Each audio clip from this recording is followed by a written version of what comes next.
اعوذ باللہ من الشیطان الرجیم، بسم اللہ الرحمن الرحیم۔ السلام علیکم ورحمۃ اللہ وبرکاتہ۔ تو پیارے دوستو، امید کرتی ہوں کہ آپ سب خیریت سے ہوں گے۔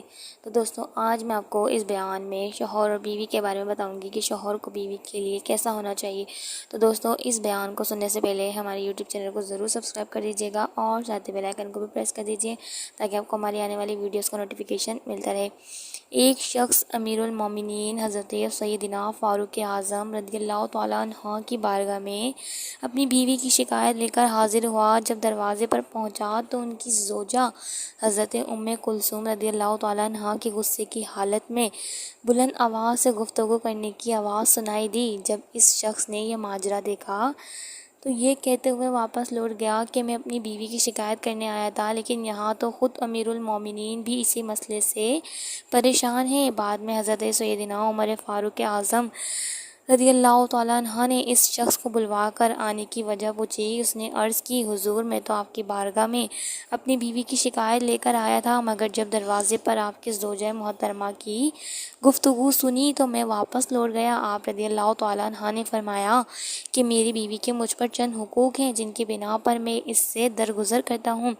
وہ مجھے جہنم کی آگ سے بچانے کا ذریعہ ہے، اس کی وجہ سے میرا دل حرام کی خواہش سے بچا رہتا ہے۔ جب میں گھر سے باہر ہوتا ہوں تو وہ میرے مال کی حفاظت کرتی ہے، میرے کپڑے دھوتی ہے، میرے بچے کی پرورش کرتی ہے، میرے لیے کھانا پکاتی ہے۔ یہ سن کر وہ شخص بے ساختہ بول اٹھا کہ یہ تمام فوائد تو مجھے بھی اپنی بیوی سے حاصل ہوتے ہیں، مگر افسوس میں نے اس کی ان خدمات اور احسانات کو مد نظر رکھتے ہوئے کبھی اس کی کوتاہیوں سے درگزر نہیں کیا۔ آج کے بعد میں بھی درگزر سے کام لوں گا۔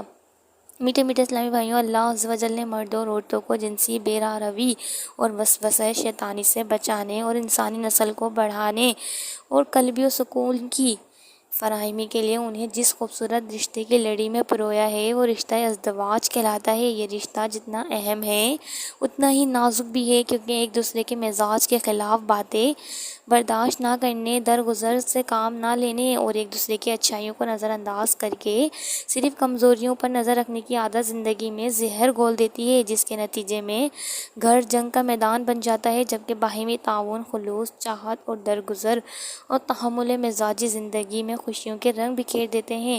بیان کردہ واقعہ میں حضرت سیدنا فاروق اعظم رضی اللہ تعالیٰ عنہ نے اپنی گفتار اور اپنی عملی کردار کے ذریعے بیوی کی شکایت لے کر آنے والے شخص پر یہ بات واضح کر دی کہ ایک شوہر کو کیسا ہونا چاہیے۔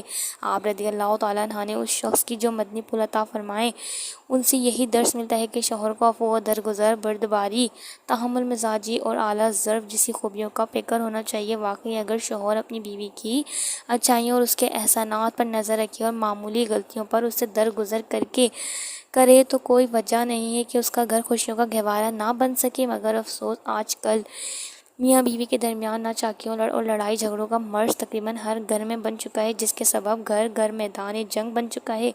دراصل ہم میں سے ہر ایک یہ چاہتا ہے کہ میرے حقوق پورے کیے جائیں اور یہ بھول جاتا ہے کہ دوسرے کے بھی کچھ حقوق ہیں جنہیں ادا کرنا مجھ پر لازم ہے۔ بس یہیں سے نااتفاقی کی آگ شعلہ زن ہوتی ہے جو بڑھتے بڑھتے لڑائی جھگڑے کا روب دھار کر قلبی چین و سکون کو جلا کر راکھ کر دیتی ہے۔ اگر میاں بیوی میں سے ہر ایک دوسرے کے حقوق ادا کریں اور اپنے حقوق کے معاملے میں نرمی سے کام لیں تو گھر امن و سکون کا گہوارہ بن جائے گا۔ تو پیارے دوستوں، اس طرح کی مزید خوبصورت ویڈیوز دیکھنے کے لیے ہمارے یوٹیوب چینل کو سبسکرائب کرنا مت بھولیے گا۔ شکریہ۔